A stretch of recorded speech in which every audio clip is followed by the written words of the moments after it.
Welcome friends to the second part of New Kings and Kingdoms Class 7 History Chapter 2.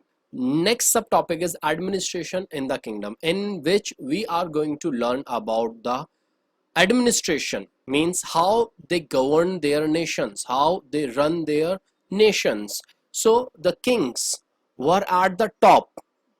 It means all the powers vested in the hands of king, the ruler only, and he was at the apex, means at the top, and they adopted big or high sounding titles such as Maharaj Adhiraj. It means overlord of kings. Another, Tribhuvan Chakravartin, it means lord of the three world, and so on.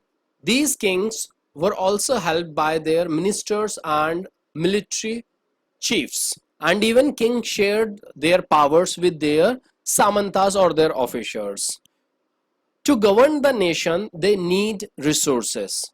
Resources were obtained from the producers. Now, here resources means tax. Resources means land revenue. And producers are craft persons and peasants. So, they fetch out the revenue either as a tax or land revenue from the peasants and craft persons, and these resources or the tax that was used to run the empire as well as to construct temple and the forts. Revenue was collected from the peasants and traders. That was the main source of revenue. They had various types of taxes as well. From the inscription of Chola, we got to know that almost 400 types of taxes were collected by the emperors of Chola, of which some frequently mentioned taxes are given in this NCERT book. One is Veti. Veti was a tax that was not taken as in a form of cash. That was the tax that was given by every person of the empire in the form of labor, and that was mandatory. That's why we called it as forced labor. Everyone has to be given. Okay. And kadimai or land revenue that was fetched from the peasants on their cultivation. Some other taxes were also, example, thatching of the house, the tax. The use of a ladder to climb a palm tree. For this ladder, they have to pay the taxes. Cess means tax.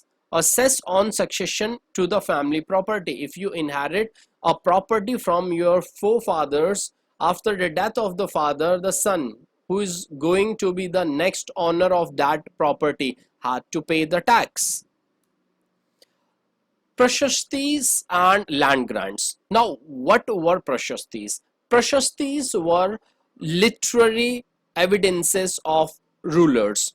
They were composed either on hard surfaces such as metal, wall, stone, pillars, etc. These were literary work.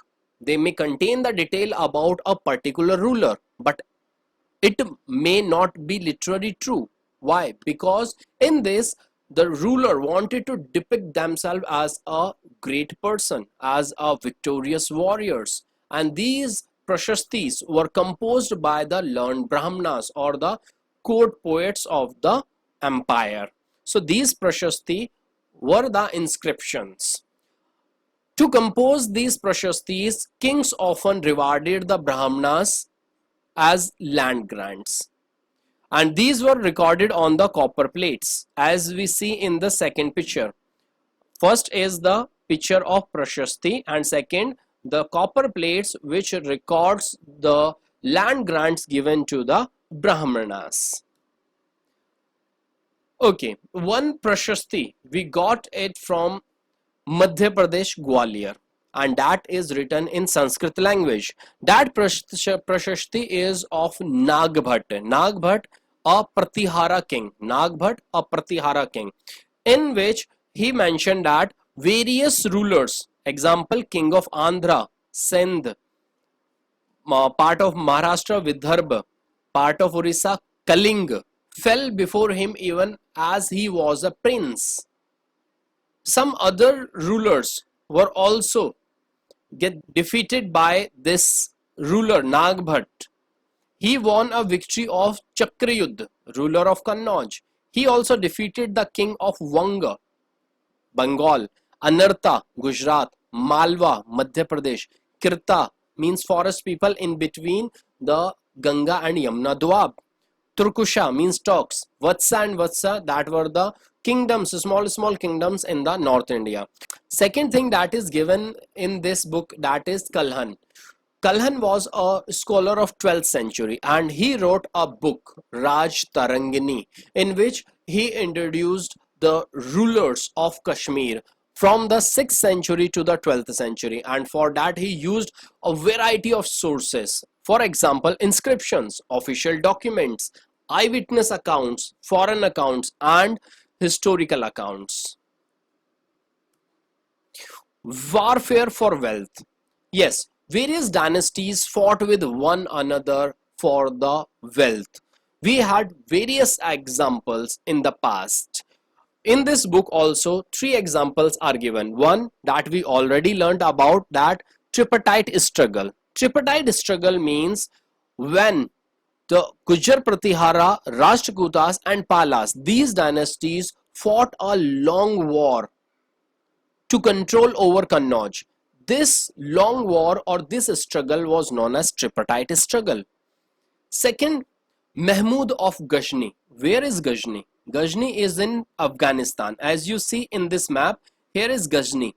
Ghazni is according to present day, that is in Afghanistan. So Mahmud of Ghazni was the Sultan of this area and he invaded India 17 times on various dynasties and even on temples also. One very famous temple that was in the Kathiawar district of Gujarat, that is Somnath temple. He invaded on that too.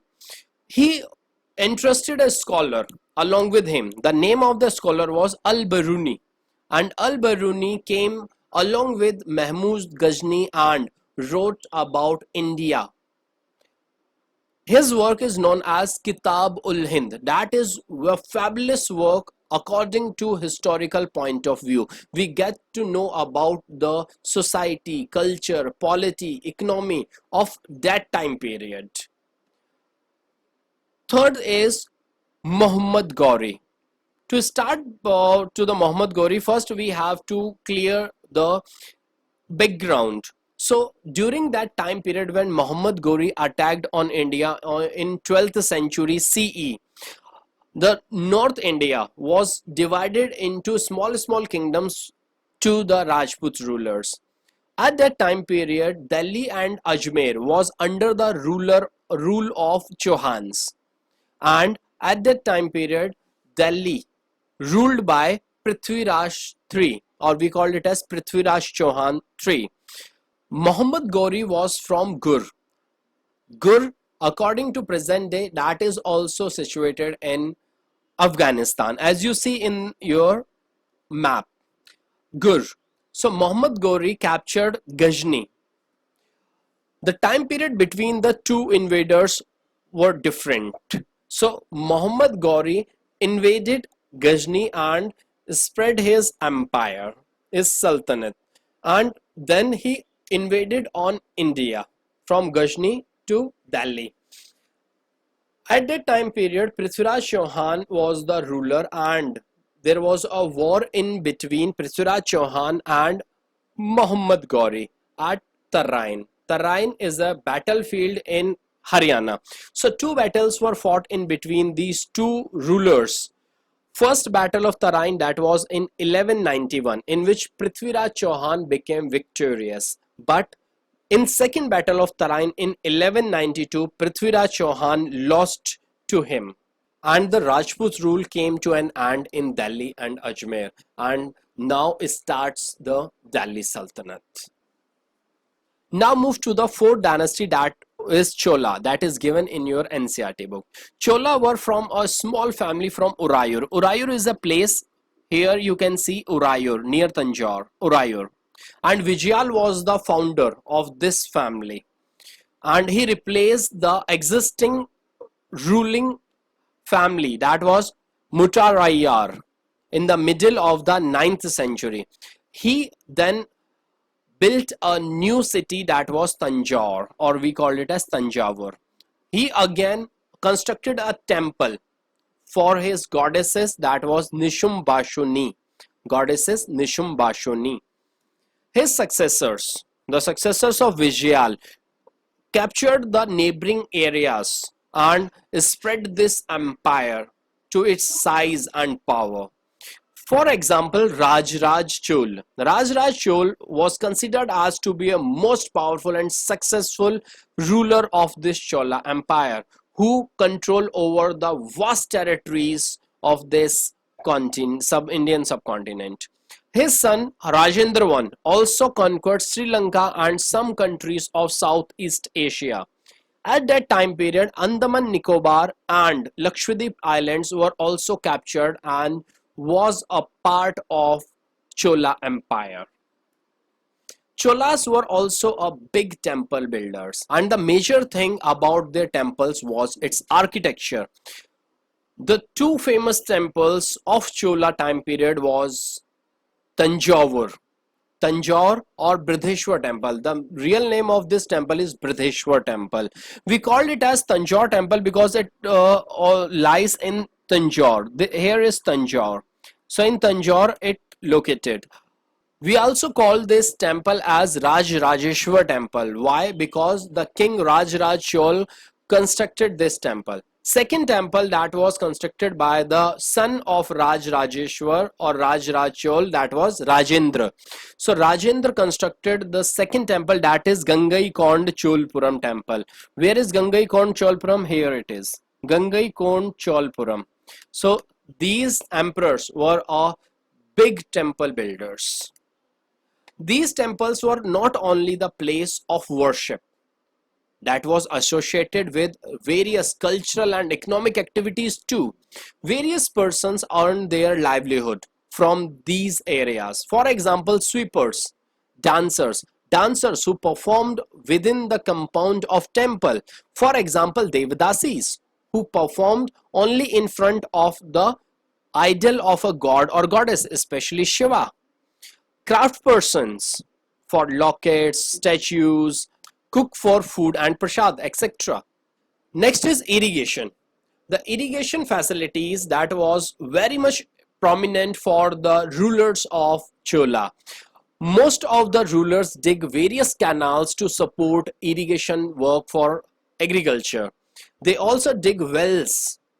They also constructed various tanks for rainwater harvesting, which was used for agriculture. Next topic is administration of the empire. Now in this we are going to learn about new terms. For example, Ur. Ur, that was used to describe a peasant's village, where the settlement of the peasants, a small entity, a political entity, village. So Ur means village of Tamil region. When several villages come all together and form another political entity, that was known as Nadu. Then move to the next subtopic, that is the rich peasants. The rich peasants, especially of one special caste, that was Vellala.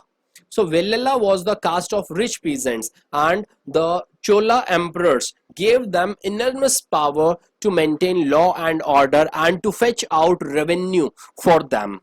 And for this they also gave them respect by giving them various titles. For example, Muvendavelan or Arayar. These were the titles given by the Chola rulers to their rich peasants or landowners. We already learned about the land grants given to the Brahmanas. Why? Because they compose various types of prashastis. They wrote charita for their rulers. For that, the rulers rewarded the Brahmanas with the land grants, and these land grants that were given to the Brahmanas were known as Brahmadeya. So every Brahmadeya was looked by an assembly of the Brahmanas. This assembly was known as Sabha, and the Sabha was of the prominent and the learned scholars Brahmanas. These records were either record on the copper plates or on the stone walls of the temples. We also got various evidences from the inscription about the types of land. In Chola Empire, various types of lands were categorized. For example, Vellenvegai. Vellenvegai was the land that was under the control of non-Brahman peasant. Same way Brahmadeya. Brahmadeya means land gifted to Brahmanas. Shalbhog. Shalbhog means land for the maintenance of a school. Devdan. Devdan means land gifted to temples. And last, Pallichachandam means donated to the Jaina institution. Jaina means here is a religious institution of Jain religion. Same way, we also got another inscription from Chingliput district of Tamil Nadu. From this inscription, we got to know that how a person was eligible to become a member of Sabha of Chola Empire. First, he should be the owner of a land from which the land revenue is collected. Second thing, he or they should have their own homes. Third is age restriction, in between 35 to 70 years of age. Then he should have the knowledge of the Vedas. Last, he should be well versed in administrative matters and to be honest. Here, this chapter comes to an end. If you are facing any problem, any doubt in this chapter, please write in the comment box. I will definitely revert back to you. Thank you.